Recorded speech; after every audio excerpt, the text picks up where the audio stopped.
Assalamualaikum warahmatullahi wabarakatuh. Pada kesempatan kali ini, saya akan menjelaskan menggunakan database input DML dan DDL, Data Manipulation Language dan Data Definition Language. Pertama-tama saya jelaskan dulu sedikit terminologi dalam basis data. Basis, perumpamannya seperti gudang atau markas atau tempat berkumpulnya data. Sedangkan data adalah representasi fakta yang mewakili suatu objek. Contohnya itu manusia, benda, kejadian, dan lain-lain yang disimpan dalam bentuk teks, angka, gambar, dan lain-lain. Dari dua definisi ini, basis data adalah kumpulan data yang saling terhubung yang diorganisasikan sedemikian rupa sehingga dapat dimanfaatkan sedemikian rupa dan disimpan dalam media penyimpanan elektronik. Selanjutnya, tujuan dari adanya basis data itu, tujuan utamanya ya, mengorganisasikan data agar memperoleh kemudahan, ketepatan, dan kecepatan dalam pengambilan data kembali. Nah, di sini kan saya akan menjelaskan query dari DDL dan DML. Sebelumnya ya, yang perlu disiapkan sebelum kita membuat database, tool-tool yang harus dipersiapkan antara lain database management sistemnya. Yang saya gunakan adalah MySQL dan Apache. Apache ini adalah aplikasi web server. Di sini saya menggunakan aplikasi SAM, di mana SAM ini sudah mencakup MySQL dan Apache. Yang kedua adalah sistem operasi. Yang ketiga adalah PC. Selanjutnya dari DDL. DDL ini adalah Data Definition Language. Data Definition Language itu adalah bahasa query yang digunakan untuk mendefinisikan bentuk fisik dari database yang akan kita rancang. Fisiknya dapat berupa tabel. Nah, sintaks DDL itu diantaranya ada create untuk membuat sebuah tabel, alter untuk memodifikasi tabel, dan drop untuk menghapus tabel atau menghapus origin key atau primary key dari sebuah tabel. Jadi yang perlu diingat, terdapat 3 sintaks, yaitu create, alter, dan drop. Create untuk membuat tabel, alter untuk memodifikasi tabel, dan drop untuk menghapus tabel. Sedangkan DML adalah Data Manipulation Language, adalah bahasa query yang digunakan untuk memanipulasi data. Contohnya, sintaksnya itu ada select, insert, update, dan delete. Select di sini untuk memilih dan menampilkan ya. Pada dasarnya untuk menampilkan data yang dipilih. Kemudian insert. Insert itu untuk menginputkan data pada tabel. Kemudian update. Update ini untuk memodifikasi data yang ada pada tabel. Dan delete adalah perintah atau query untuk menghapus data yang ada pada tabel. Nah, jadi intinya perbedaan antara DDL dan DML. Jika DDL digunakan untuk memodifikasi tabel, bentuk fisiknya yang dimodifikasi. Sedangkan DML yang dimodifikasi adalah datanya. Begitu penjelasan sebelum memulai instalasi dan menggunakan query. Selanjutnya kita lakukan instalasi SAM. English. Oke. Next. Di sini adalah folder lokasi instalasi di C SAM. Maka nanti akan terdapat pada folder C SAM di sini. Next. Nah, di sini service section. Layanannya install Apache sebagai web servernya untuk mengakses localhost. Nah, install MySQL sebagai DBMS-nya. Sebenarnya DBMS itu kan banyak. Ada Microsoft SQL Server, Microsoft Access, Postgre, dan lain-lain. Tapi saya di sini menggunakan MySQL. SAM ini hanya aplikasi, bukan sebuah DBMS. Aplikasi membawa MySQL dan Apache.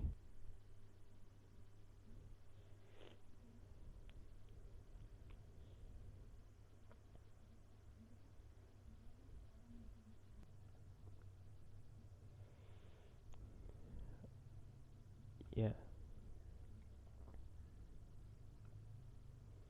Nah, Di sini Apache dan MySQL sudah running. Kita minimize, ada di sini ya. Kita buka browser. Di sini sudah ada folder SAM ya.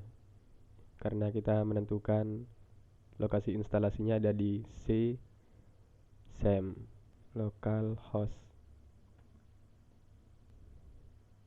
php myadmin. Localhost php myadmin.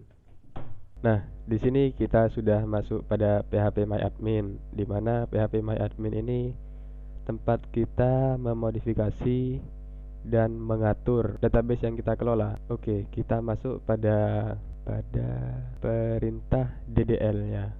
Untuk membuat sebuah tabel, sebagai contoh, kita ingin membuat dua tabel. Di sini ada tabel mahasiswa dan tabel dosen dengan relasi memiliki dosen wali. Jadi cara membacanya mahasiswa memiliki dosen wali dosen, di mana dosen ini nanti kan datanya ada banyak dan mahasiswa juga banyak datanya. Cara menentukan kardinalitas ya. Kardinalitasnya itu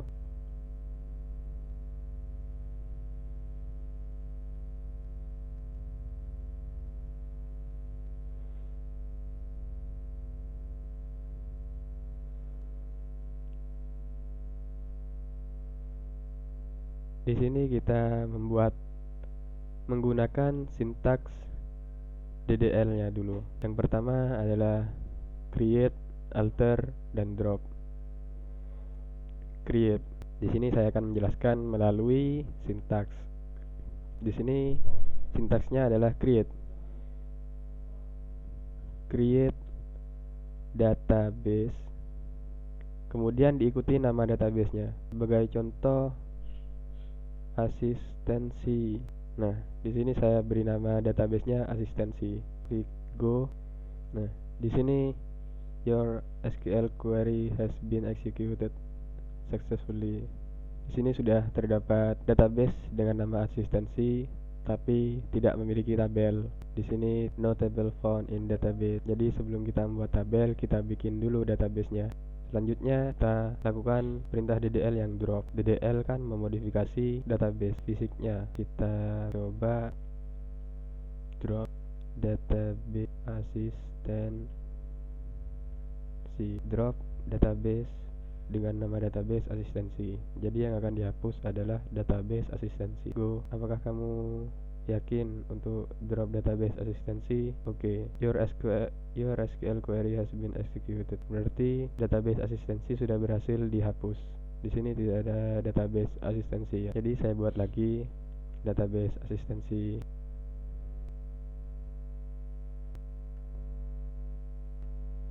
Nah, selanjutnya masuk pada perintah DML. Pada perintah DML ini terdapat 4, yaitu 4 query ya. Select, insert, update, dan delete. Oh iya, sebelumnya kita harus membuat 2 tabel mahasiswa dan tabel dosen. Masih masuk pada perintah DDL. Create tabel mahasiswa.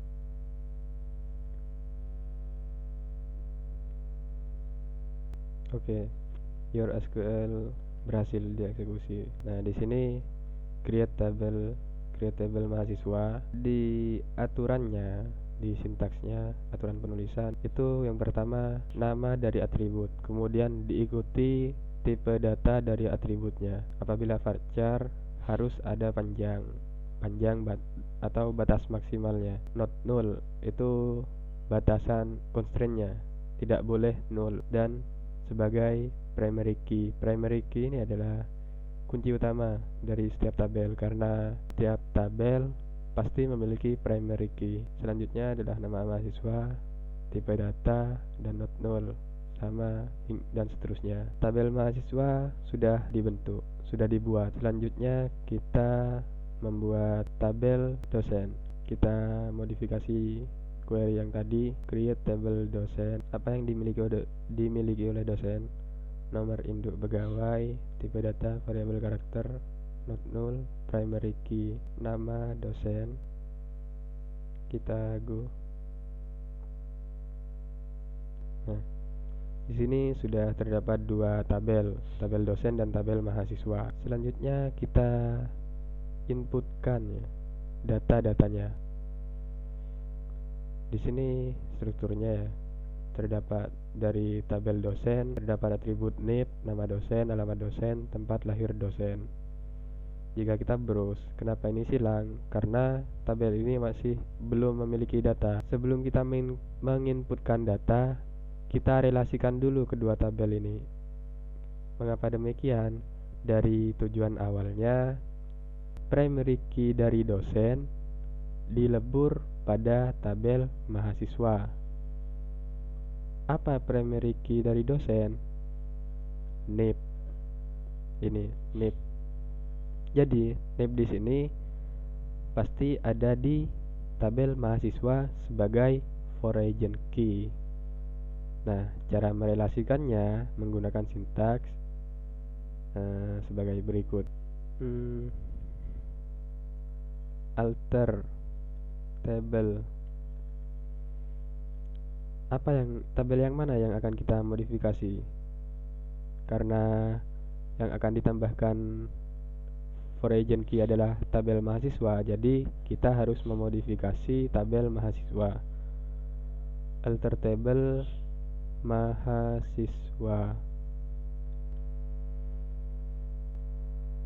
Lalu pertama-tama kita tambahkan dulu atribut yang dijadikan sebagai referensi, yang dijadikan sebagai foreign key maksud saya, dimana foreign key ini terhubung dengan primary key pada tabel dosen. Kita tambahkan kolom add column. Saya beri nama kolomnya adalah NIP dengan tipe data varchar dengan panjang 255, not null. Go. Nah, kita lihat di tabel mahasiswa. Nah, di sini sudah bertambah satu tabel lagi di struktur. Terdapat, maksud saya bertambah satu atribut, bukan tabel tapi atribut, dimana NIP ini akan direlasikan dengan NIP yang ada pada primary key dalam tabel dosen. Nah, caranya setelah kita membuat atribut baru, kita relasikan dengan sintaks alter table mahasiswa.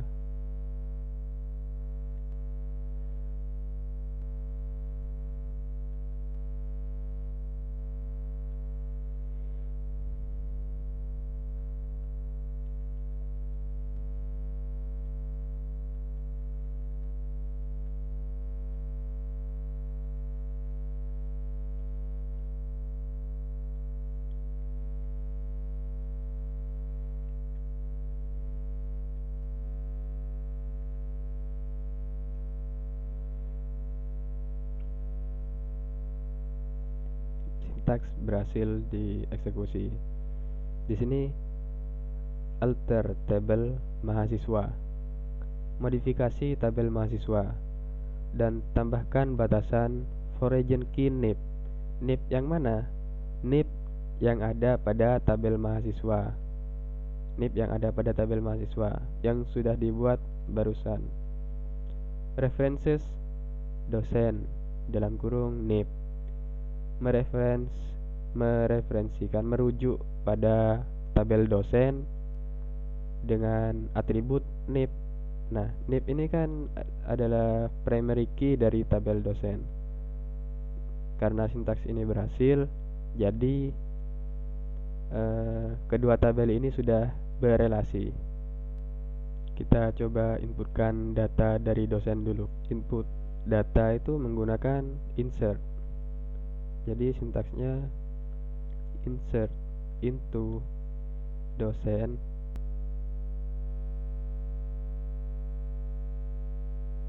Nah, di sini sintaks sudah berhasil dieksekusi. Sintaksnya insert into nama tabel. Nama tabelnya apa? Dosen. Dan diikuti dengan atribut dari tabel dosen itu sendiri dengan value sesuai dengan yang disebutkan pada insert into. Name urutannya name, nama dosen, alamat dosen, tempat lahir dosen. Dengan values name-nya 111, nama dosen AAA, alamat dosen Sampang, tempat lahir Sampang. Nah, di sini saya menginputkan terdapat 5 value yang saya inputkan sekaligus dengan pemisah koma di setiap valuesnya. Jadi apabila menginputkan satu persatu sedikit lama, dengan menginputkan 5 sekaligus bisa mempercepat proses input. Nah, di sini kita cek di tabel dosen dan browse untuk melihat datanya. Nah, di sini terdapat name. Nah, di sini sudah terisi semua. Lalu kita isi tabel mahasiswa. Tabel mahasiswa kita input data. Tabel mahasiswa kita input insert into.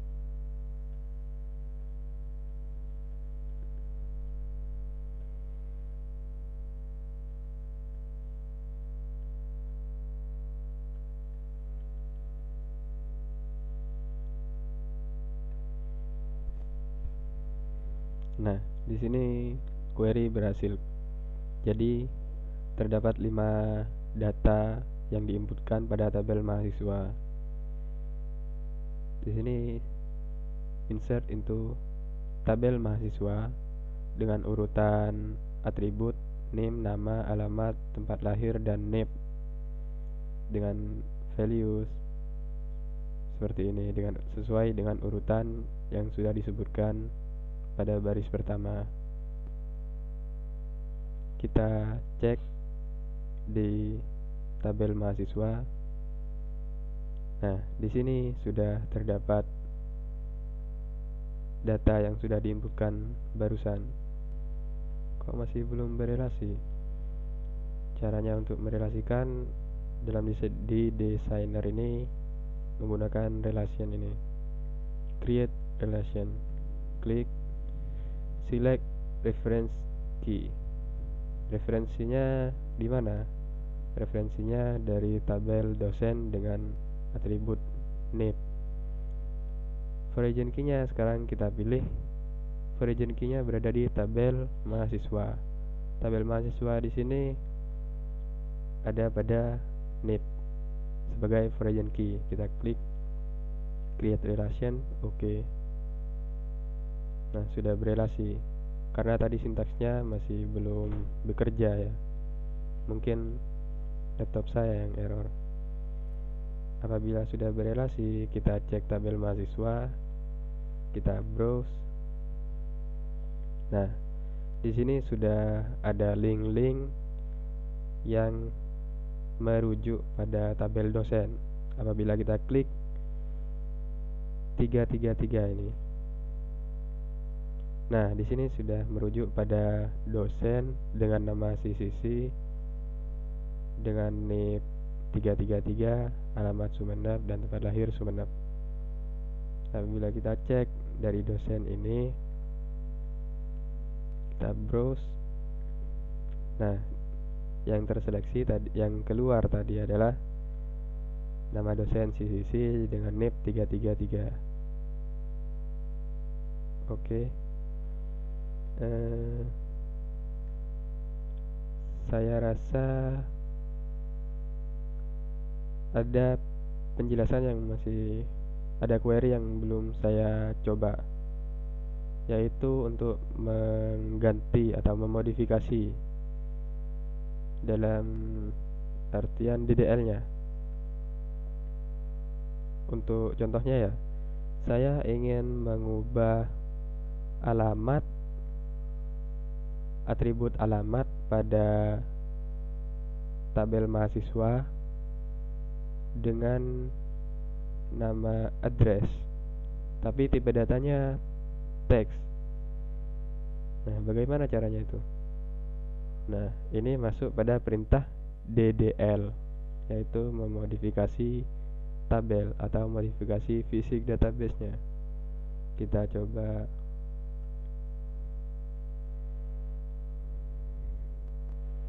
alter tabel.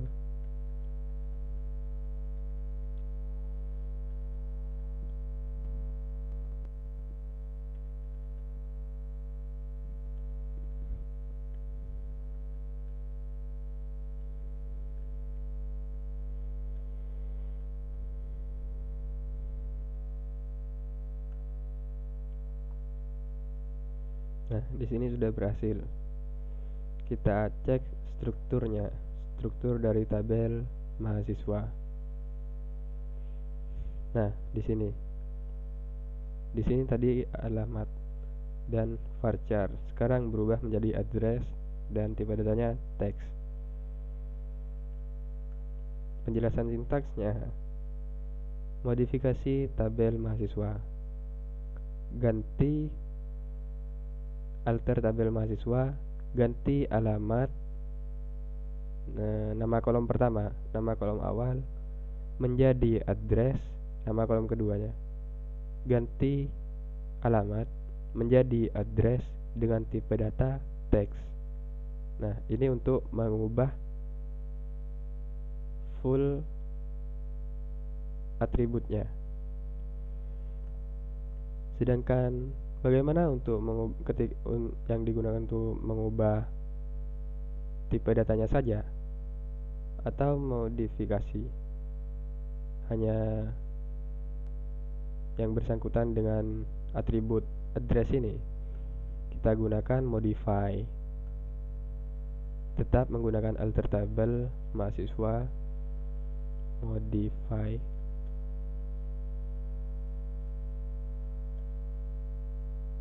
Kita ganti tipe datanya, varchar dengan panjang 255.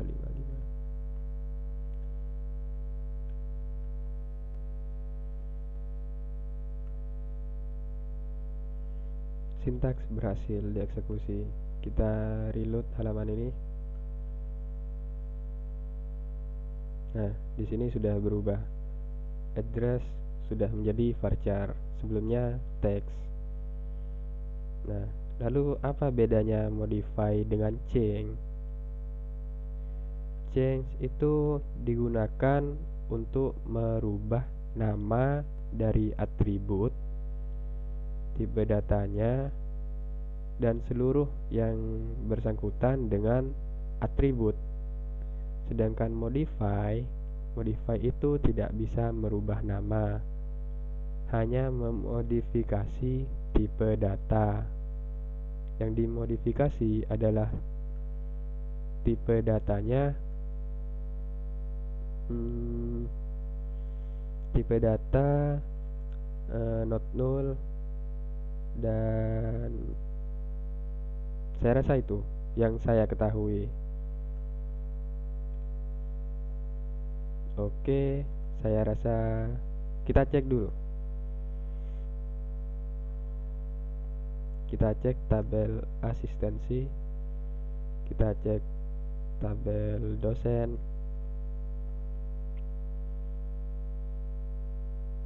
terdapat 5 data. Kita cek tabel mahasiswa,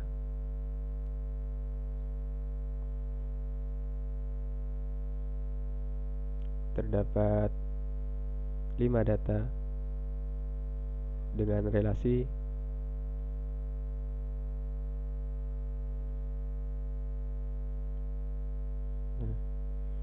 Lalu saya mendapatkan pertanyaan begini: coba tampilkan nama mahasiswa yang memiliki dosen wali dengan nomor induk pegawai 222. Nah, bagaimana sintaksnya?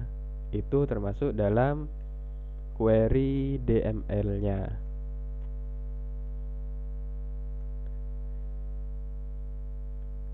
Select nama MHS from mahasiswa, di mana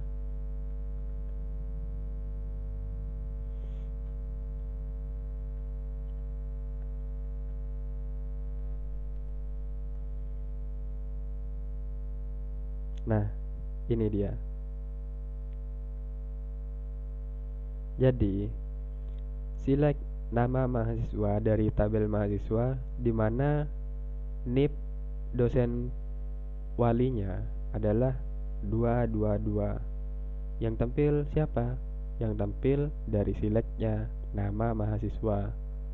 Jadi yang tampil hanya AY, karena hanya AY yang memiliki dosen wali dengan NIP 22. Apabila terdapat 5 mahasiswa yang dosen walinya adalah 222, maka di sini akan tampil 5 mahasiswa juga.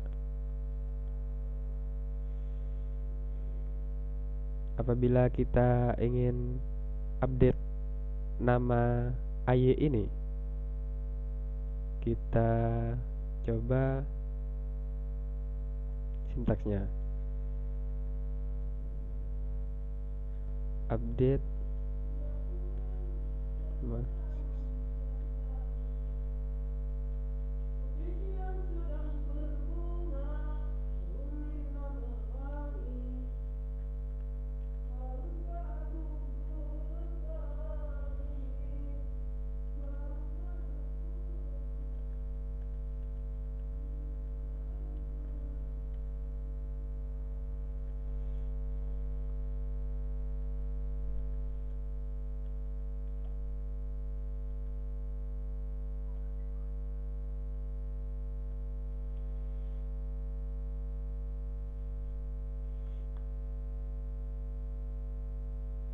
Nah, di sini sudah berhasil proses query dari update.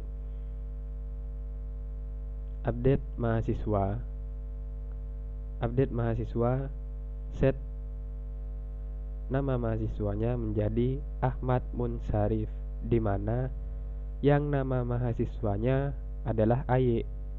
Jadi yang nama mahasiswanya bukan AY tidak akan di set sebagai Ahmad Munsharif. Kita cek. Nah, ini dia.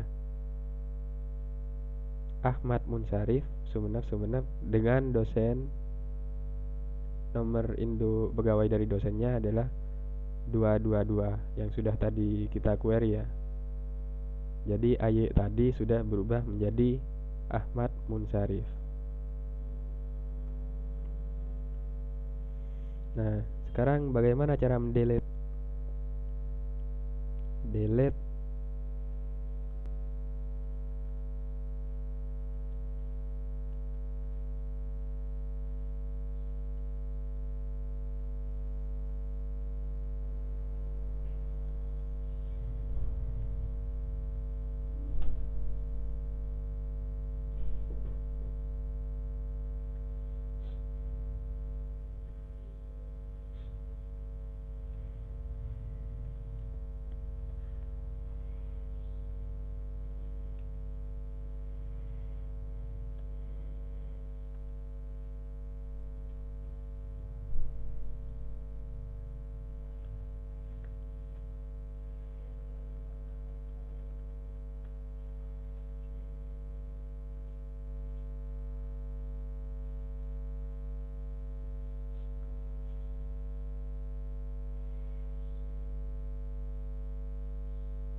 Nah, di sini proses penghapusan data pada tabel mahasiswa dengan sintaks delete from mahasiswa, di mana yang di delete adalah name maksud saya dengan name 14 sekian sekian sekian 57. Kita cek datanya.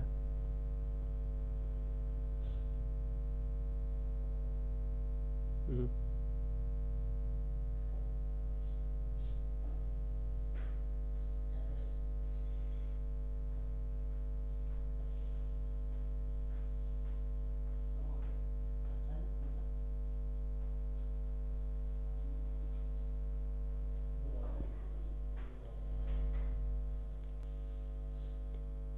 Oh iya, kenapa tidak bisa di delete?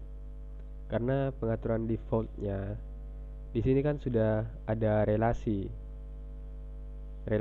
dengan tabel dosen. Ini tidak dapat dihapus. Ya, cara manualnya ini bukan sesuai, mengikuti fitur yang disediakan oleh PHP MyAdmin sendiri. Kita bisa menghapusnya.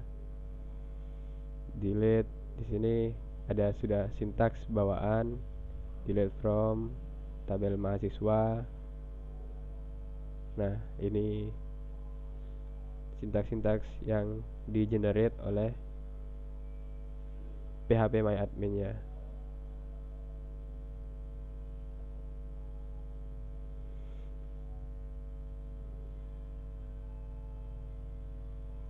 Dan saya rasa sekian presentasi dan tutorial mengenai sintaks dari DDL dan DML. Mohon maaf apabila penjelasan masih bertele-tele dan sulit dipahami dan penjelasan kurang to the point. Terima kasih, dan sekali lagi saya ucapkan mohon maaf yang sebesar-besarnya karena penjelasan yang kurang baik. Wassalamualaikum warahmatullahi wabarakatuh.